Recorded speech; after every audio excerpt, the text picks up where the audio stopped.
Hailing frequencies open, and welcome to Star Trek Discoverage, the live podcast that boldly goes into excruciating detail about this week's episode of Star Trek Picard. I'm your host, Aaron Coker, aka Caliban, and hey, are you Starfleet? You have to tell me if you're Starfleet. Joining me on the show as usual is my co-host. She's also the co-host of the Generations Geek podcast, a more or less family-friendly celebration of geekdom. It's Ella Pearson. Ella, welcome back to Discoverage. It is great to have you here, to have you back here on our Snowmageddon 2023. How are you surviving your Snowmageddon? I'm good. I mean, I made it out of the cities. Like, I left. You just left. To Duluth today.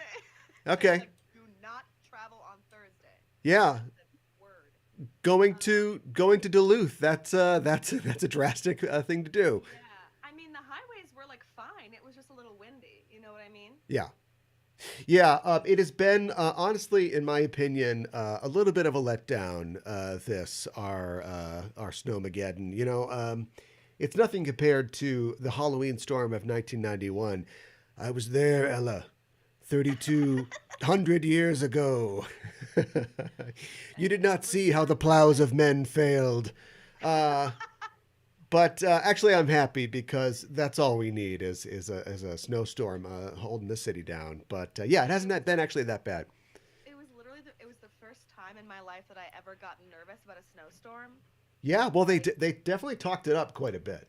They were like, it's gonna break every single historical record. And Yeah. I said, word. I'm at the grocery store. I bought groceries. I bought wine. I was ready. All the essentials. I was ready. Yeah. And then Thursday, I was like, I think the roads will be better today than tomorrow, and I'm trying to see my grandma. I didn't check. I didn't go to the store and check to see if all the bread was gone. You know, like bread and like bottled. I was there. I was grocery shopping Wednesday as it started. Okay. And the shelves were empty. A run on bread. Okay. Well, there you go. But I shoveled my car out. Good. Prius, and Good. all the way to Duluth.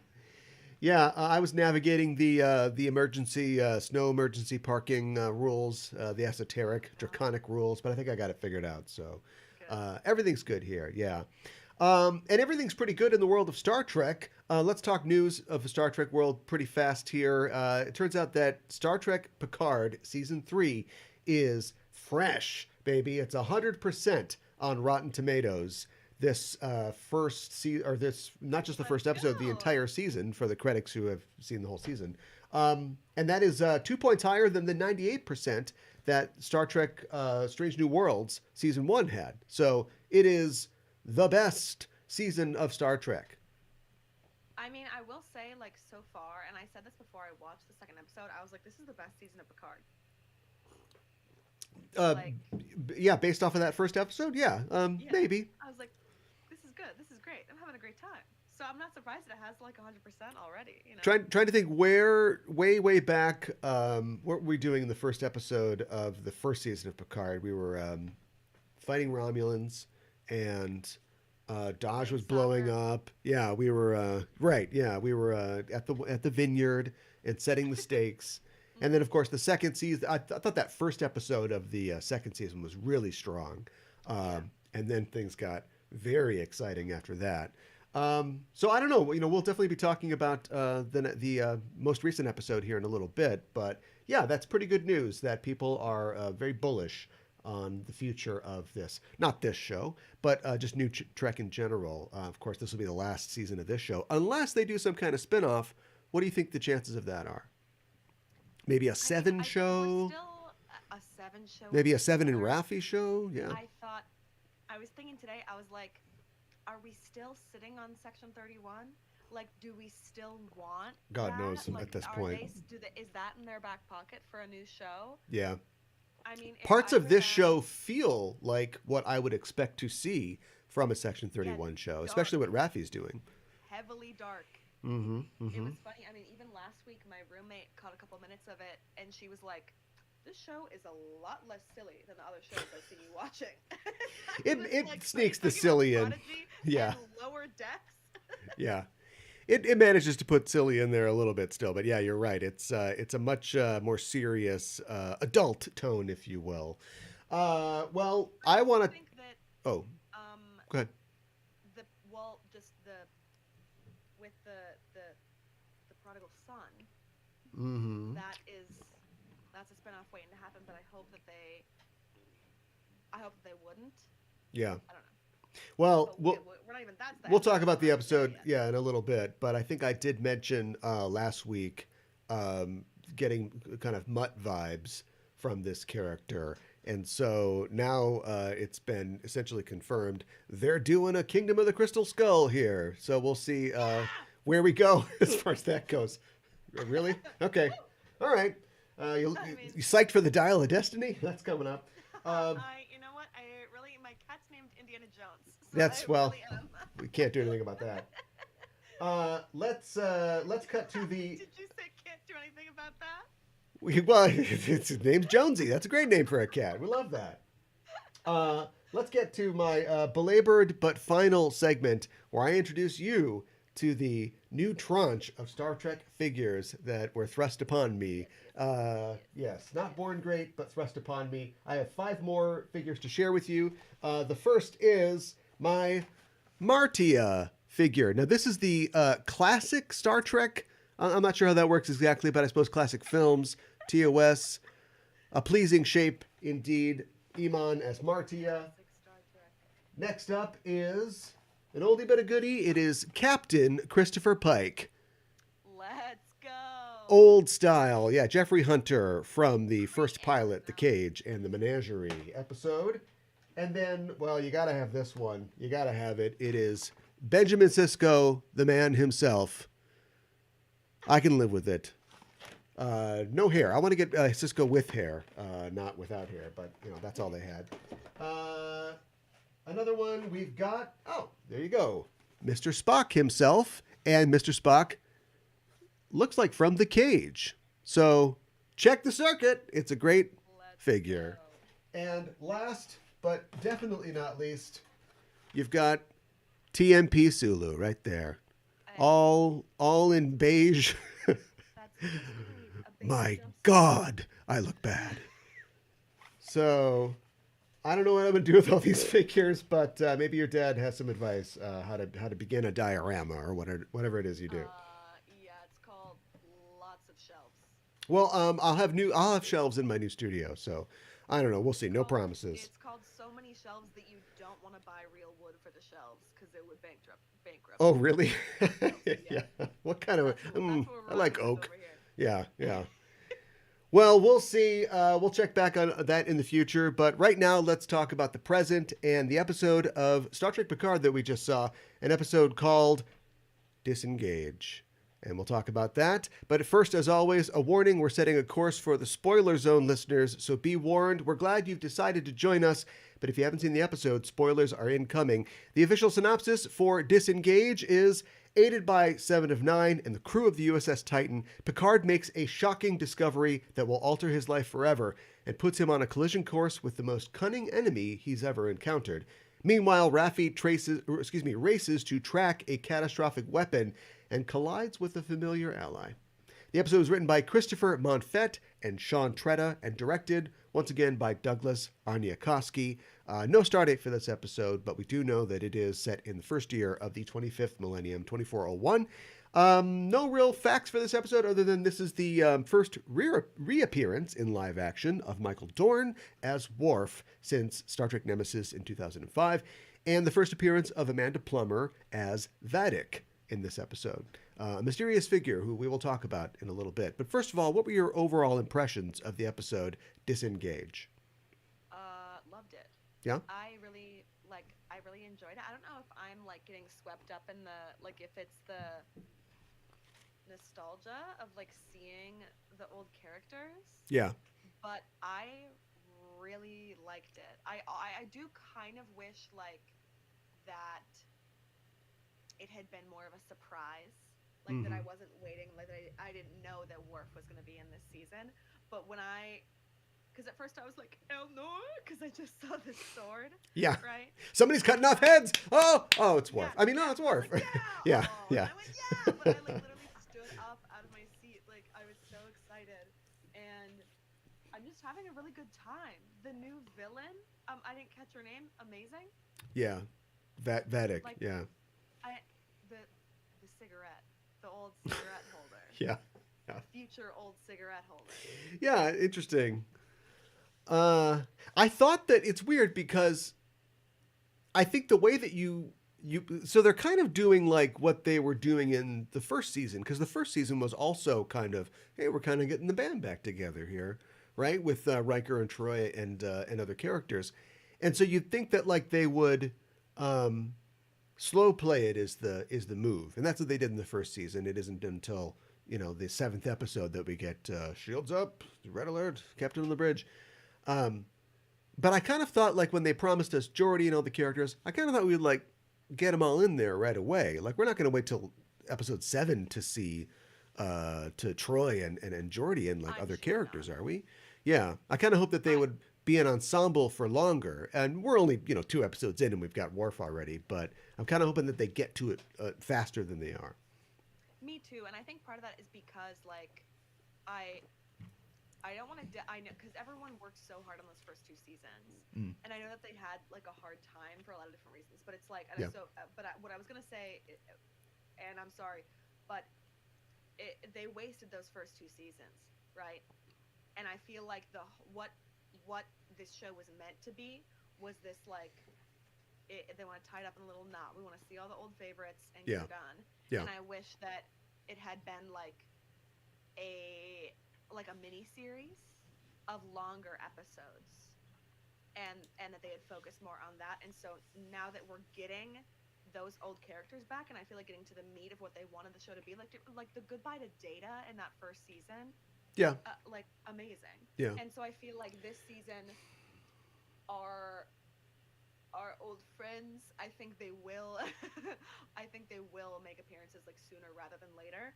But so far I kind of like the pacing of like it's not everyone all at once. Jordy's not there yet, but guess what? mm. Here's his daughter. Yeah, yeah. Yeah, I think that they can sense that people want what we're describing.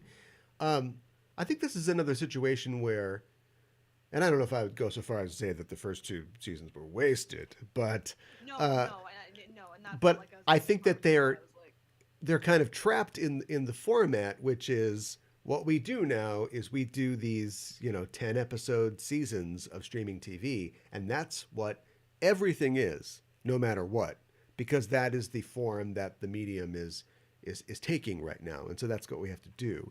And we had plenty of like sort of reunions or sort of nostalgia tours with the TOS characters in the TOS films, oh which were yeah, like 2 hour films, and that made sense and that was fine.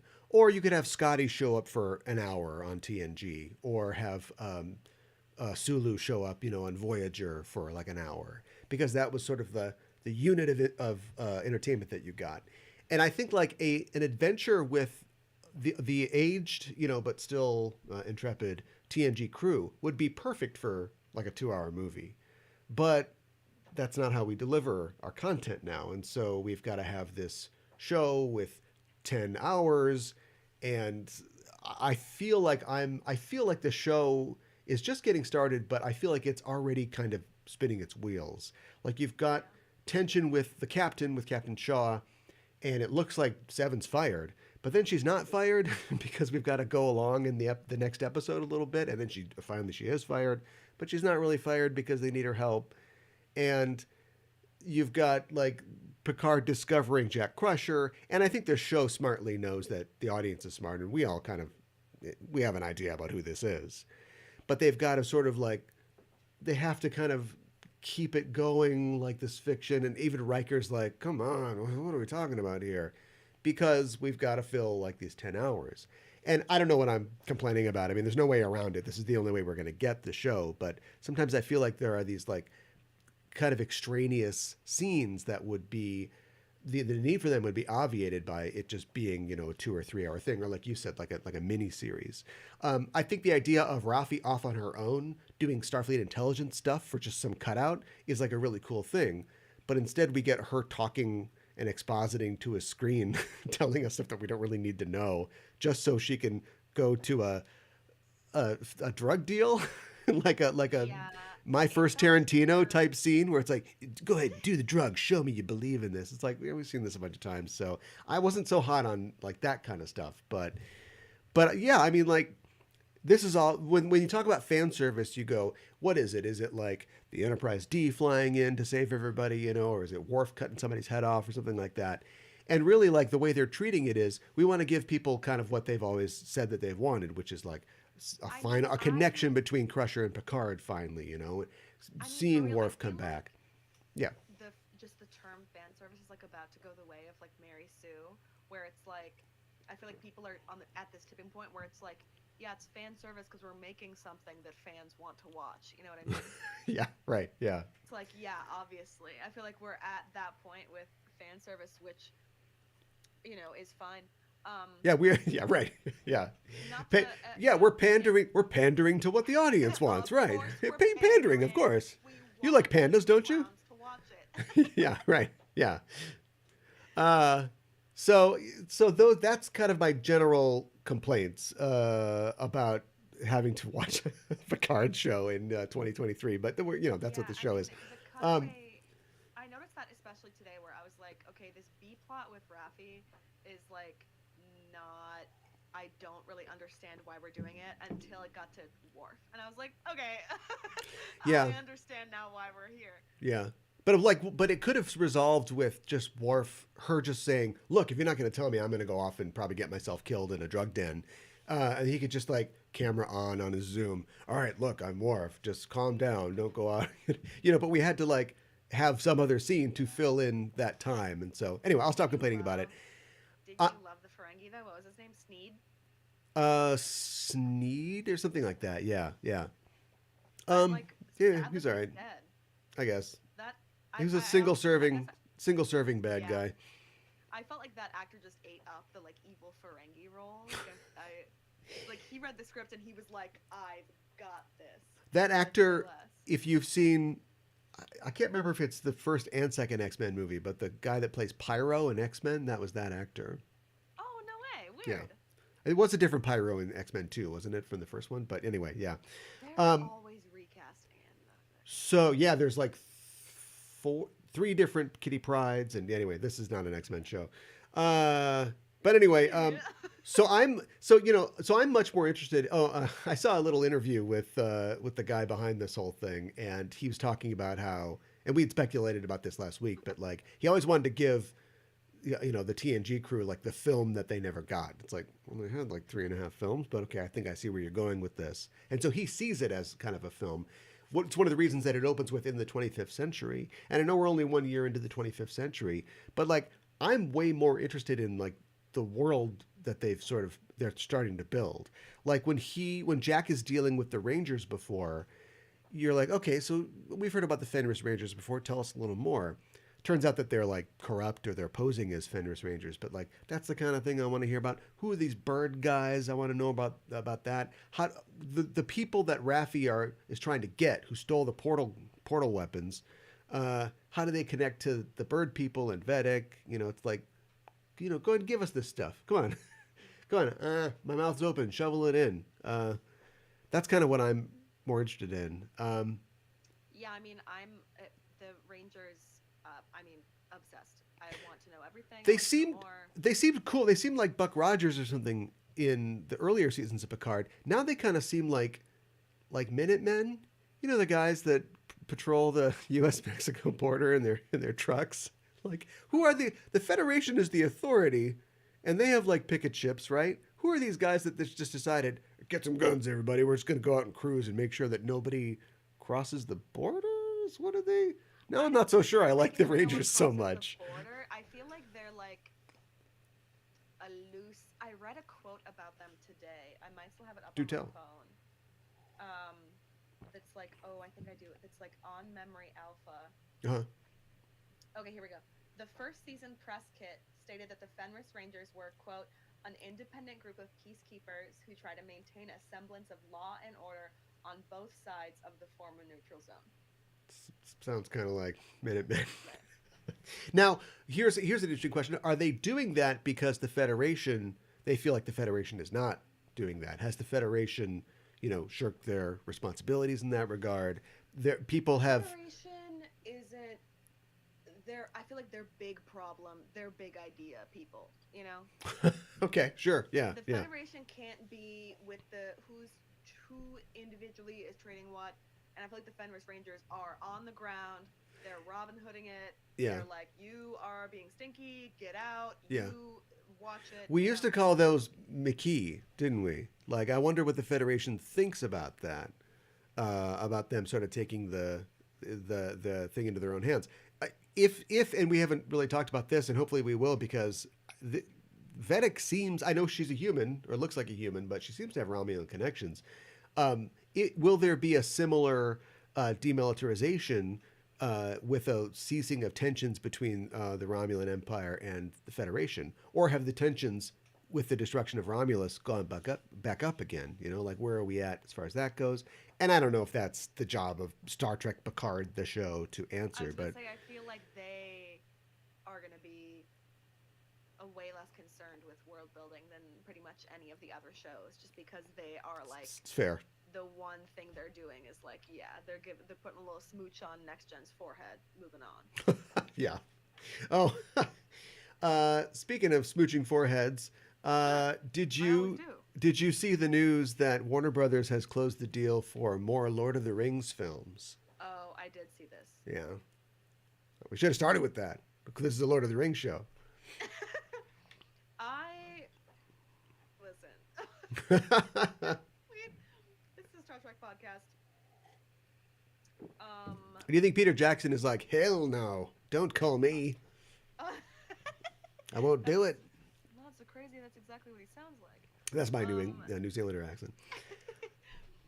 I just have a deep, deep fear coursing through me. I'll tell you, because they're making that animated movie about the Rohirrim.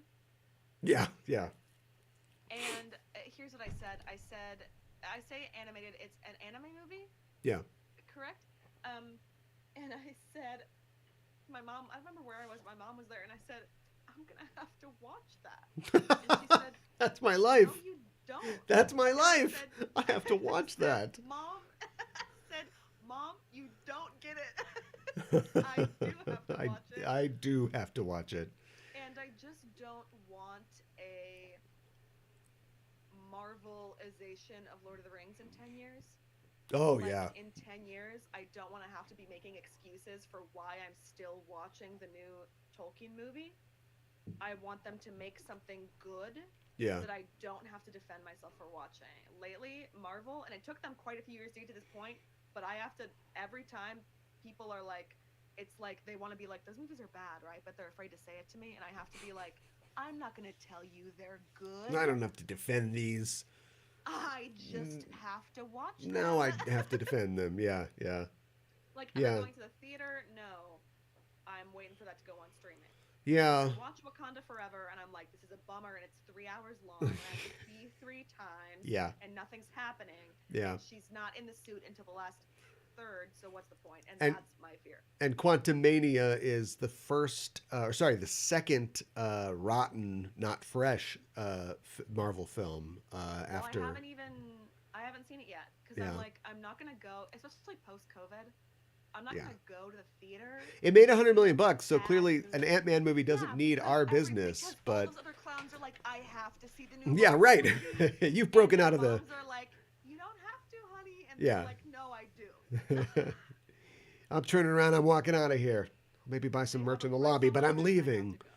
Yeah. All right. Well, let's get back to the show. On Rave Planet, and are these all the same Rave Planet, or are they different ones? Who knows? We see Rafi's baby daddy. She meets up with the father of what's his name? We don't remember from the first season. And it was an interesting scene. I'm probably not going to see that guy again, but I thought it was interesting that he sort of painted her as like. Every season, it's like these characters are different, but like, so she was in Starfleet, maybe worked with Starfleet intelligence a little bit, but he characterizes her as like this is a pattern for her. She maybe wants to be like an upstanding Starfleet officer, but she likes figuring out the puzzles, and she likes investigating things, you know, and then I that thought he leads was her acting to. more like you are a conspiracy theory. You're going a little crazy. Mm, You're thinking about a conspiracy that's not real, yeah, and then the drugs is the pattern. yeah. Um, I just think like, is it that big of a deal that she does space heroin at this meeting? Like, aren't there like, wouldn't the Federation have like Narcan like everywhere? You know what I mean? Like, wouldn't she be able to just go, okay, I'll see you, and then like, oh, thank God. I mean, I feel Like, I like don't want to make light. I guess I I don't want to wasn't make light of like concerned. of substance abuse and like addiction. Like, these are What I'm serious saying is, I things, wasn't concerned but about they're her not. health in the moment. I was like, Yeah. relapse central for Yeah. Well, yeah, and it's more about her emotions, but like yeah. this like the episode The Wire of DS9, right? Garrick has the win, and then Bashir has to help him get off of it, um, and that's like a good example of a sci-fi, you know, fictional fake exploration of like a real life issue. Whereas this is just like our character's like they're gonna make her do smack. Like I felt like it was not giving it They're gonna make her do smack. the I kind of also feel gravity like that it should have for me to respect it. I did feel a little bit like the idea of a gangster being like, do drugs or else you're a cop is a bit I guess. like middle school fan fiction, and I If it's hate to rip- if I it's on hate to Blue rip- Bloods, I hate yeah, I to don't want rip into Picard Yeah. like that, but like the Middle vibe school it fan gives fiction. me is very middle school fan fiction, daytime television crime drama, very NCIS. Do coke or else I'll know that you're an agent. It's like Yeah. I think that you're allowed to do a little coke if you're an undercover cop. Yeah, a little splinter. What I wanted was more of a Boogie Nights vibe, and I thought that Skeet or whoever should have had a little kid running around throwing firecrackers the whole time, you know, while Sister Christian plays in the background. But yeah, what do you think about the fact you were right? You were right that Jack is apparently Picard's son. Did you love the reveal though with the No, note? I Oh, didn't but understand. but between Crusher and Picard, I kind of liked that they haven't talked in 20 years. That she came in the room and he was kind of like, "That's my kid." Like he did, like they didn't need to say, you Oh, know, that's what they were doing? Yeah, I guess I got it. I just thought it was sort of like sort of overwrought, but like he all he well, needs he just but needs to see her and he's like, "Okay, yeah, no. wasn't We got that to better than if she was like, "Jean-Luc, he's our boy," No, well, you know? speaking of junior high fan fiction, Yeah. do you think that we will then in the next episode get the Star Trek 2 conversation between Carol Marcus and Kirk, you know, I did what you wanted, I stayed away, like get that sort of reconnection between them. I just like. Well, I'll tell you what would be refreshing Mm. is for I would like for the man whose female partner clearly didn't want him to know that he had a son but kept it. I would like for him to say like, I'm really sorry that you felt like that you couldn't tell me. Like that's what I would like. I don't think that's what will happen. Oh, I I think think it that's yeah. I think there's a good chance that it will, unless they are that would be great. unless I Terry would love Metalis that. is drunk on power and he does want to do that Star Trek 2 scene that I talked about. I think the I mean, Picard just because version I of don't that see scene is what you're yeah. describing. Yeah. I don't see how else to like I don't want because I don't want him at all to be like, why didn't you tell me? Like like I don't want him to like act like I don't know, like that was his business almost. It's a little his business, but not enough his business. Like I want him to Yeah. just be like, I feel badly that you felt like you couldn't tell me this. You know what I mean? Yeah, although it would be yeah, it's all well and good to write a thing where it's like, "Oh, you know, this is your son. Oh, I'm a mother." To hide something from a character and not like let them know about it. But you're right. Like for a series and a franchise that wants to explore people's responsibility and consent and all that stuff, Crusher got a lot of splaining to do. And I wonder if it would have to do with where we see, of course, they go forward into the films. So let's see, do the math. When did they bone? Was it after they left the Baku planet and he was all kind of like I hopped don't up the still and he math. wasn't going to see Donna what's her name for a long time? Like when did it happen? I don't know. I don't know. That's I don't know. That's my grandpa. I don't know. No, yeah, yeah, true. Um, but yeah, like, but for some reason, they haven't spoken in 20 or so years, and this apparently all took place, like you said. Really, the guy's 20, but we'll take him at their word. So for some reason, she just felt like it wasn't. She couldn't just call him and say, "Look, you should probably know about this." Yeah. And so, but I do. So yeah. So the best course of action, I think, just because I don't want another like man being like, you should have done this and you should have done that. Like I would love for him to just be like, I'm so sorry that you felt like you couldn't tell me. Like, will you tell me a little bit about him Yeah, or something? yeah. Um, And also in the because I'm Federation, a little tired of the trope.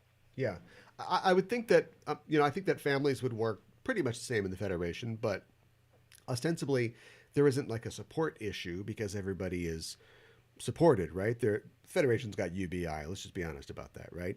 And so she can have whatever resources. I think that as his father, like he should get, they should have some decision in whether he sees her or not. But it's not like she needs him to be around. I think that was kind of the situation with Carol Marcus and Kirk. That's how Kirk gets out of being a deadbeat dad. Um, but apparently, medicine isn't free though. What was the line about how like, oh, I gotta pay for this medicine? So, are you there? Did I lose you? I think we've lost Ella. I wonder if I can do this show by myself. So here's the thing about medicine. Let me try to get Ella back really fast. Maybe the snow finally made it to Duluth. And I'll check the message. She says that she can see her video and she can see and hear me, but we can't see or hear her. So maybe it's on my end. Let me do this, and while I do, I'll sing a little song for you. Tooraloo-ra-loo-ra. Tooraloo-ra-lie. Ella, you back? That's an Irish lullaby. What I'm going to do is I'm going to drop Ella, and then I'm going to have her sign back in.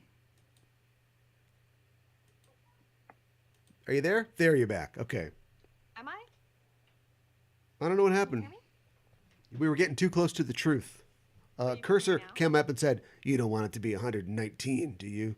Back off." Let's talk about Worf. We haven't seen much. Coming through okay? Yeah, yeah. Chat says, yeah, we can Okay. see you. Okay. Let's talk about Worf. Worf's back. We were speculating that it was somebody that we hadn't seen yet. And whoever said Worf, you win the pool. What do you think that Worf is doing? Is he working for Starfleet Intelligence? Is that what's going on? I think unless initially with Rafi, I was like, I don't know if that's actually Starfleet Intelligence, like very sus vibes. But as far as Worf goes, I would like to believe where I'm at now is I'm like, oh, Worf is a man who he doesn't want to retire, you know? Sure. He Yeah. can't stop working. Yeah. And so he took like some not like cushy job, but like something where he's the dispatcher. He's on the phones, you know, he's beep beep beep and he goes out if necessary. Yeah. Maybe? I don't know. What do you think? I think he used to be the ambassador to. Was he as Federation? He was the ambassador to Kronos from the Federation, but then by Nemesis that was all over. Yeah, I think that you're right because he doesn't. I wish that he would. Can't he find like a girlfriend or something? But he doesn't have a wife. He doesn't. He's not very close with his son. He's a strong, independent man. I'm guessing the He doesn't need a Rozhenkos have. girlfriend. Yeah. Well, Picard's lived a long time, but I'm guessing the Rozhenkos have probably left us by this point. So yeah, he's a guy who could just throw himself into his work. But to go from and look, I'm not criticizing. Like you can have any character do anything as long as you make it part of their character and their journey. But to have him go from being like an honorable warrior to being a cursor on a screen and working for Starfleet Intelligence, I wonder if we'll see him have a conflict with sneaking around. It's not very honorable for a Klingon warrior to sneak around, Yeah. but I Well, do. I wonder why, like, I guess we don't know why yet he was sort of hiding his face. Like, I don't see the advantage in. Is it so that if For a reveal, Raffi gets caught, that it's like all she can say is, I don't know it. it was the guy. From the Yeah. intelligence. Right. Yeah. Like, that's who is giving me the orders. Like, I don't know who it is. Like, is that why? That's what a cutout is for. Yeah. You can't even use her voice because she's like, it was the guy from the Neutrogena commercials. No. Yeah, this we'll know the answer once the story progresses. But I wonder if he has a particular personal grudge with whoever it is that they're chasing or they're after. I was thinking today that Terry Matalas, said, "Oh, I want to give these guys a movie." The movie seems to be Nemesis. I don't know why he wants to do Nemesis. The movie everybody agrees is the worst, but you got the big Romulan ship. You have the very eccentric sort of captain who's got some kind of personal grudge. That brings me to Amanda Plummer, who is definitely in this show. Amanda Plummer is an actor that I think people wouldn't necessarily know, although she's very accomplished. She has an Emmy and a Tony, I believe. Her father, of course. Yeah, she's halfway there. I was just saying, like, she's got an Emmy and a Tony. The Oscar, it's going to be a tough one, but, you find the right role. And then as soon as you got those, it's audiobook time, right? That's how you get that Exactly. that Grammy. You do the audiobook. But she's Christopher Plummer's kid, obviously. And so, yeah, I wonder, they've given us so little. I mean, we certainly have met the character, but if you had to speculate, what do you think her connection is? Just a dirty pirate? Or does she have some connection to our characters? I mean, I have a hard time believing that a bounty hunter would challenge a Federation ship just for a bounty. Yeah. Unless she's just like crazy and there's something else going on. Like, I don't it's not adding up. So there's something else to her. I don't know if it's going to be a connection to the characters. I'd be surprised if it was something like that where it's like she has like a vendetta against Picard, therefore she wants to kill his. So that wouldn't make any sense. Like, I mean, I guess it would make sense, but like, does he know that Picard's his father? Perhaps. Yeah. Seems like he was dancing around a bit in the brig. I don't know. Do you remember the episode Bloodline from TNG's 7th season? No. It's an episode where the Enterprise comes across a young man who is basically being chased or threatened by the Ferengi. And it turns out that they think this might be Picard's son. He's got the same DNA. And it turns out that he's also maybe not quite what he seems. He's got a criminal record. He's not exactly like the polished kind of progeny that you think would come from Picard. But they learn to, I don't know, he tells him a lesson, says, don't worry, your hairline's not going to be like this. You're not my kid. And then they figure everything out. This feels a lot like that. Only maybe we go the other way and it actually, is his kid. I don't know. Here's the problem. 178 episodes of TNG, so many more episodes of the rest of the franchise, nearing 900 installments. It's just impossible to do anything that isn't like something else. I have an entire podcast about that. It's called Backtrekking, and you can find it on Twitter. Yeah, I mean,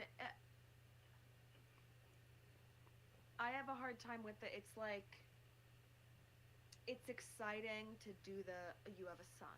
Even more exciting to have the mother be Crusher. That's crazy. But it's like you said, it feels done, but it's also like, after however many years Star Trek is being made, there's always going to be a comparison to draw. There's always going to be, because like it's television, it's sci-fi television. Like there's somehow, some way, you're always going to find something that's reminiscent of something else, even if it's like Frankenstein. You know what I mean? Like you're going to find something that's reminiscent of some other work in some way. So, no. Yes, I suppose that's true. I'm now scanning my memory for completely original things to devastate you with a good example of a show. And I can't think of anything. Farscape, Farscape, the series Farscape, they have a character who is self-aware and knows all the pop culture, so he points it out right away. And which of course has now become, everyone has adopted that. That is all of culture now. But the thing I liked about Farscape is the initial setup would be something similar. They would try the solution that worked in Star Trek, it wouldn't work, and then they would take it somewhere else and kind of evolve it from there. But I think that you're right. I think it's tough to keep your new creation from emulating something else. It's tough to keep your fiction from emulating reality. I'm like, is this Picard's fail son? Is this kid the Donald Trump Jr. of the Federation? Or Hunter Biden? That far. Or Hunter Biden. But yeah, I wonder what the secret is. You know, we speculated that this was a medical ship last week, which it turns out that it is, and they're helping, fix a plague. That's a very Star Trek thing to do. But I wonder if there is something more personal to what's going on, and if what if there's something about the nature of Jack Crusher that we don't understand yet. I don't know what that could be. I saw a video where they were talking about how if you look at the displays in like the credit sequence, there's like DNA, like base pair type things. And so people think like maybe he's like a clone, or maybe there's something wrong with him genetically, or there's something special about his genetics that can, is some sort of MacGuffin. So I don't know. That would be wild. I guess, I don't know. It's hard. It's like we're only 2 episodes in. Yeah. On the one hand, I'm like, and I think I said this at the beginning of every season. It's like, I don't know where they're going with it. Is it a tougher job to do the previously on for episode 2 or episode 10? Because episode 2, you're like, previously on. Well, you just watched it, right? So here's some stuff that happened. Yeah. Do I watch it? Because I usually watch it when it's on. Yeah. Like I have like the ADHD, and so I'm like, yeah, let's Yeah, I'll make right. myself watch this. There's always something that I've forgotten. But I was watching today, and I was like, I don't need this. Yeah. But the recap for episode 10 is like, okay, here we go. This happened, this happened, this happened, this happened. Yeah. Guinan drank a potion. She summoned Q. Yeah. Anything else you could think of to say about episode 2, Disengage? No, I mean, stunning so far. Some title, huh? I don't know where they're going. I would love. I think the DNA thing, that's really interesting. Because like, why would he be a clone? Why would there be? Is there something wrong with him? Why would that be important? Like, that's really interesting. I'm stoked that Worf is here. I would love. It's hard, I think. I was going to say, I can't wait to see Geordi, even though we have his daughter, but it's hard. It's like, I have no... Because the attachment to the character doesn't... It extends a bit. I'm like, super cute. Geordi's daughter, love that actress, is doing a great job. Yeah. But it's like, not... Here's what I feel like when I see those characters, and when I watch Next Gen still... is that when I was watching Next Gen for the first time with my dad, it was always on, my mom is into Star Trek, so it was always on X that my mom was like at book club or whatever, right? I'm like a kid, and we always ordered Devani's, but I would often get the same pasta. I would get this Alfredo pasta delicacy, I'm nice. sure. I don't know if I would want it now, but feels like I'm eating Alfredo pasta, eating garlic bread with my dad sitting on the couch, watching old TV, old house TV, this big, like thick, you know what I'm talking about? Yeah. And so I'm on your side about let's get Geordi in here, is what I'm saying. Yeah. I'm like, this season is for the nostalgia. Hit me with it. I want to feel like I'm eating that Devani's pasta right now. Yeah. Is that tracking? Yeah, I think so. Yeah. Okay, word. I was probably watching, let's see, the second half of The Best of Both Worlds when Snowmageddon happened in 1991 and the snow was coming down. I think that sums it up pretty much. It's a season of Picard. We've got some issues, but I want to see where it goes. So we'll be back next week to talk about it. But that's it for our show this week, listeners, and thanks for joining us. And if you like what you hear here on the show, you can follow us on Facebook or on Twitter at EISTPOD for updates and to get notified when new episodes of both our main show, Enterprising Individuals, and this show, Discoverage, are released. You can tweet to us on the show by using the hashtag Discoverage, or you can email us at eistpod@gmail.com. And while you're on the internet, why not head to your listening platform of choice and subscribe to our show feed. Give us a rating and a review because it really does help us out. And as always, if you like the show, tell a friend. Discoverage will return on March 2nd for the third episode of the third season of Star Trek Picard, an episode entitled 17 Seconds.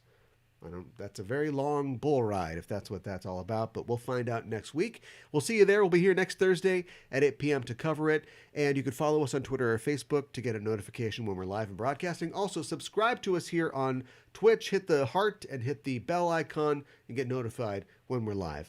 In the meantime, check out our main show, Enterprising Individuals, where I and special guests talk about selected episodes from the Star Trek universe. You can find that at enterprisingindividuals.com or at EISTPOD on Twitter. Ella, thanks as always for joining me to talk about Star Trek and the Star Trek universe, and remind people where they can find you online. My personals are Gondor Gold everywhere. Feel free to follow me, and we'll give the let's do this is Lord of the Rings podcast. So if you want more Lord of the Rings content, hit up Keep on Tolkien. Keep on Tolkien. Awesome. Yeah, awesome. And I'm at KA1IBAN on Twitter. And that is it for us for this week. Thanks for listening, everybody. We are signing off. This is Aaron for Ella saying, live long and prosper.